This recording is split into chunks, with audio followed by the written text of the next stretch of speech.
Hello, welcome to your Tuesday lunchtime instalment of Snooker Live. We're on the 11th day of action, and finally we can turn our attention to the last 8 matches. We're only a couple of days away from the single table setup, and then the arena, the atmospheric crucible, takes on a whole new meaning. But we've got some fantastic matches in progress now and coming out at 2:30. I've dragged Ivan Hershevitz, Chief Press Officer, out of the press room and off the golf course after a very successful morning against Matthew Selt. Ivan, before we talk about the matches that are in progress now, let's just take a moment to wrap up the last of the second round action from yesterday evening. Judd Trump came back out 10-6 up against Ryan Day and looked pretty smooth in qualifying for another Crucible quarter-final. He stepped up in class from the form we saw him produce against Tom Ford, but he needed to against Ryan. Yeah, I think going into last night's evening session, we wondered whether we might see another very tight finish with Trump against Day and Murphy against Fu on the other table, but in the end Trump and Murphy both came through quite comfortably. I think you're right. I don't think I think Trump played better than he did in his first match. I still don't think he's playing at the top of his game, and he will definitely need to raise his game again against Robertson. But I mean, the main thing for him, he'll feel he's in the quarterfinals, he's got 2 matches under his belt, and he'll feel that things can only get better for him. He certainly will. He's not short of a drop or two of confidence, and if he can produce the kind of form that he did on his run to the final here in 2011, we will be in for a great match when he lines up against Neil Robertson. I grabbed him after the official presser last night, and here are his thoughts. Well, Judd, people were saying that you needed to improve upon your performance against Tom Ford, and you did that now, and you're only 1 match away from the single table setup here at the Crucible, and you've tasted that before. Yeah, it's where everyone wants to be, but I like getting down to sort of the last week of the World Championship. I've been here twice before, so I know what it's all about. It's nice just to be in the tournament. I love being in Sheffield, and there's always a buzz around the Crucible, so it's always enjoyable the more you can stay in the tournament. Ryan gave you a good game in the early stages before you got the advantage. He's heading back up in the right direction in the world rankings.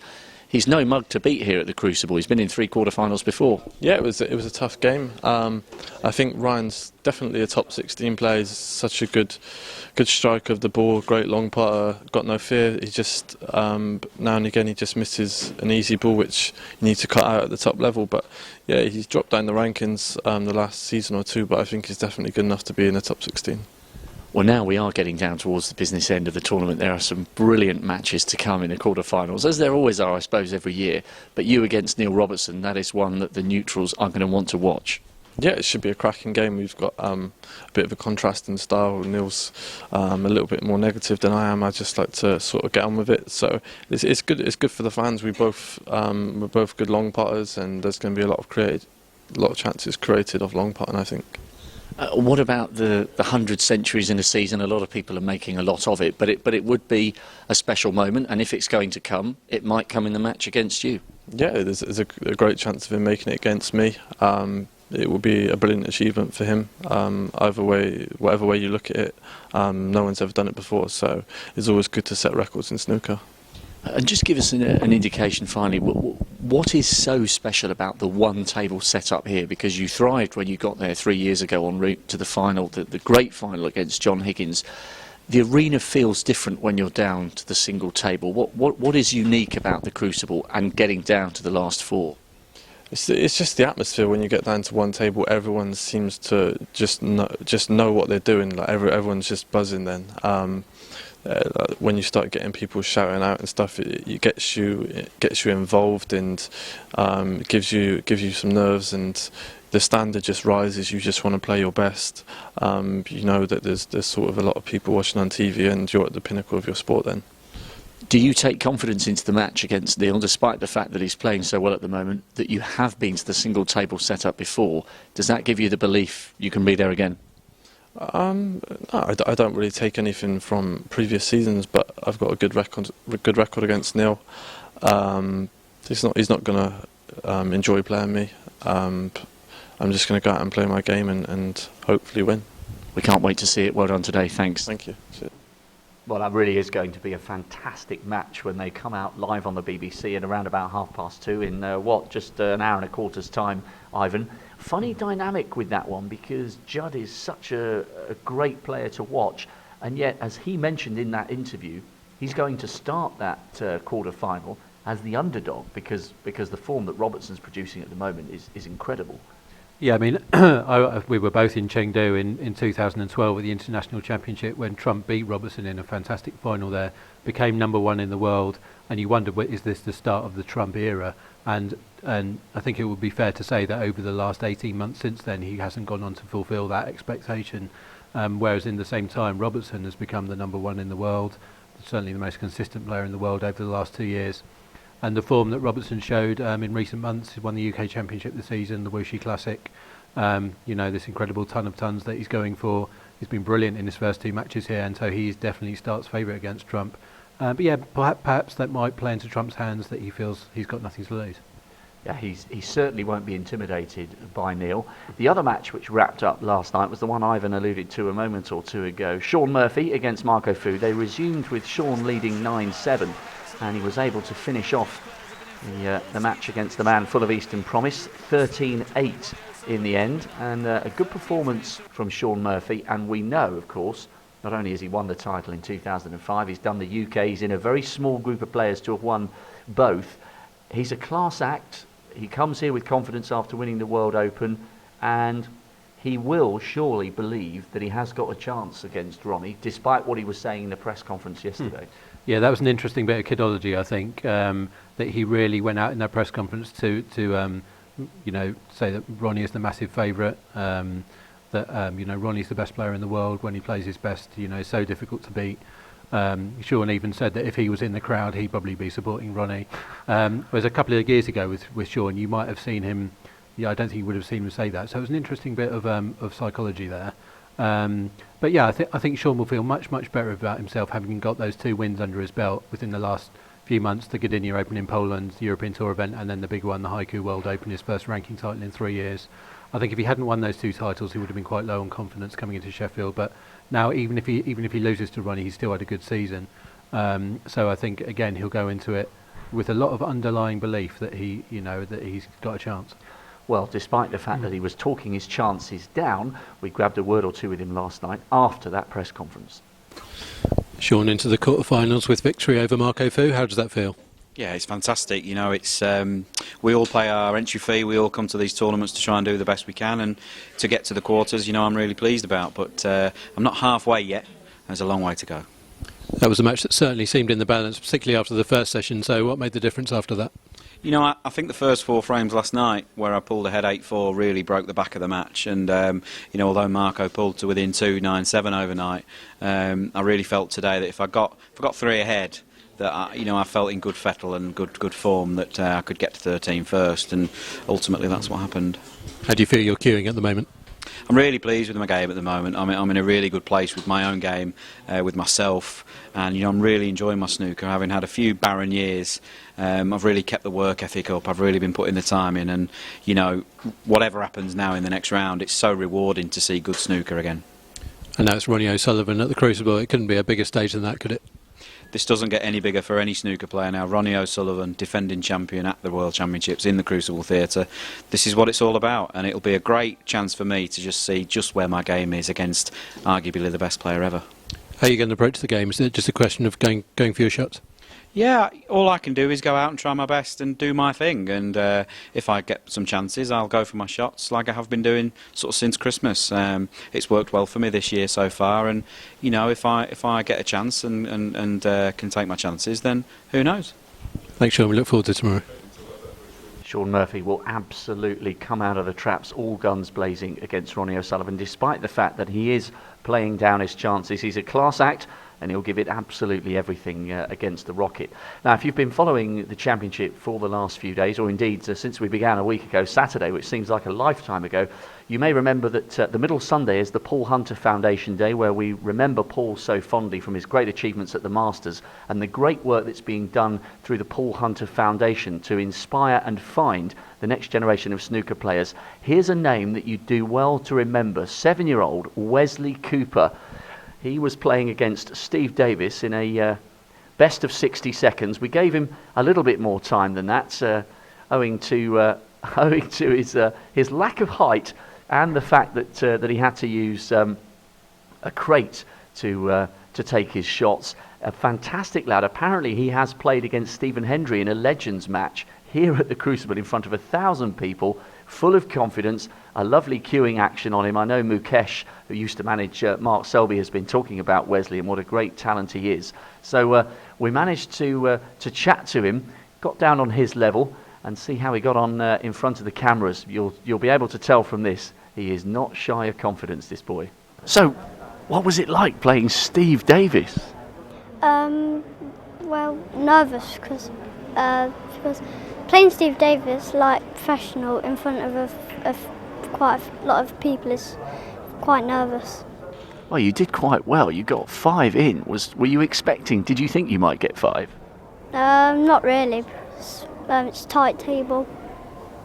Well, listen, keep practicing because I can let you in on a secret. He was very, very impressed with you.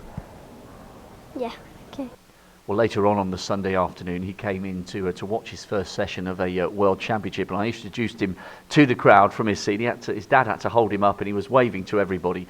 A real star of the future, and a great testament to the work that Chris Lovell and the rest of the guys are doing with the Paul Hunter Foundation. So watch out for Wesley in the future. Now, as we're only on day 11, you might be thinking there's still some great snooker to come here, and indeed there is. But if you're already thinking about further ahead, looking down the year into next season, and you want to book up some tickets, well, we've got some news for you. It might seem crazy what I'm about to say. Sunshine, she's here, you can take a break. I'm a hot air balloon that could go to space. With the air, like I don't care, baby, by the way. Because I'm happy. Clap along if you feel like a room without a roof. So tickets are on sale now for the Champion of Champions, the UK in York. York is a fantastic tournament, and the Masters at Ali Pali next January, which really feels like a lifetime away, considering we've still got, 6.5 days of top-class action to come here at the World Championship. And if you wake up with a little bit of a thick head on Tuesday the 6th of May, that's the day to book your tickets for the Worlds in 2015. But a lot of snooker still to come. One guy who's out on the table, he's locked in what could be a real marathon match with Alan the Angles McManus, is the 2007 finalist Mark Selby. We caught up with him before this tournament to talk all things snooker with the Jester of Leicester.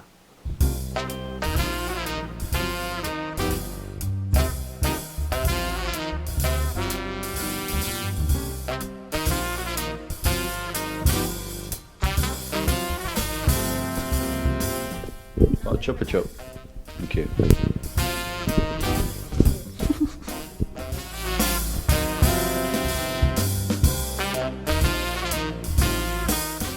Earliest memory would probably be when I was 5 years old. My dad brought me a snooker table for my 5th birthday. Bless him. And I just seemed to fall in love with the game from then. Snooker hero, the person I admired and looked up to would have to be Stephen Hendry, I think, for the amount of tournaments he's won, his will to win, and just his concentration levels were second to none. A few times, yeah. He's beat me, I've beat him, but I think I played him twice on in the World Championships a few years ago and I won both times, but he was coming to the end of his career. That's what it's all about, isn't it? Get him out of there. Get him out of there. I can't remember the ones when he's beat me. Ever watched?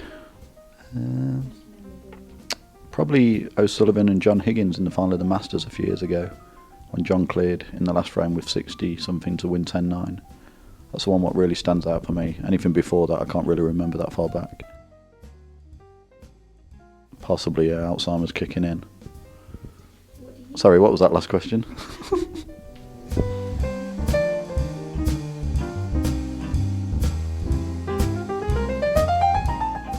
Pass. I'm not quite sure because I've got no qualifications at school. I didn't go to school in my last year, took no GCSEs. So if I didn't make it as a snooker player, I don't know, I'll probably be signing on now. Yeah, of course, I knew I was going to make it as a snooker player. I mean, what's the point of doing GCSEs?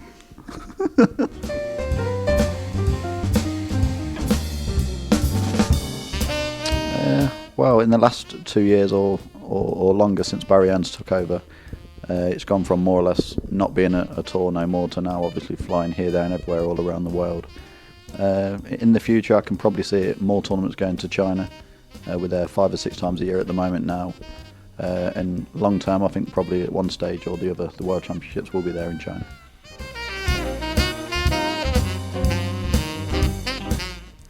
Favourite venue would have to be the Crucible for obvious reasons, with it being the pinnacle of our sport, World Championships. Favourite tournament, what I've played in and won would have to be the Masters because how many times I've won it.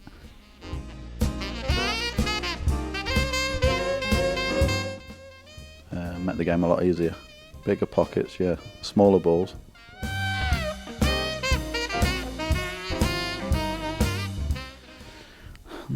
Tough one. Probably Roger Federer, I'd say. Just because I think he's been with his partner since childhood sweethearts. You never see him in the press with anything bad. And I just think he's a fantastic sportsman.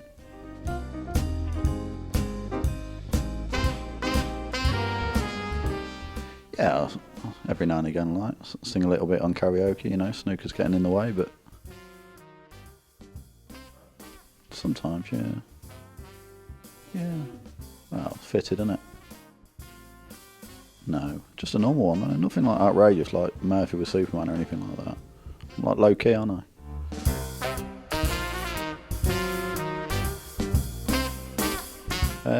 I think I love snooker because I've never known anything else. Ever since a young age, like I said, when I was 8 or 9 years old, my father got me involved and I just fell in love with the game from then on. And I've got nothing else really to fall back on, so if it wasn't for snooker, obviously I wouldn't be where I've got to today. Well, it was almost as if he was destined to become a snooker player, getting a table from his dad at the age of 5. And the latest score in the match involving Mark Selby, he's playing Alan the Angles McManus. It's 3-all, and you had a funny feeling, Ivan, before this match started, that it could go close and that McManus could draw on all those years, well, decades actually, of experience, and he's still in the hunt. Yeah, well, Selby plays a game. Selby's probably the best safety player in the world, but Selby can play a tactical game sometimes where he plays a lot of containing safety shots.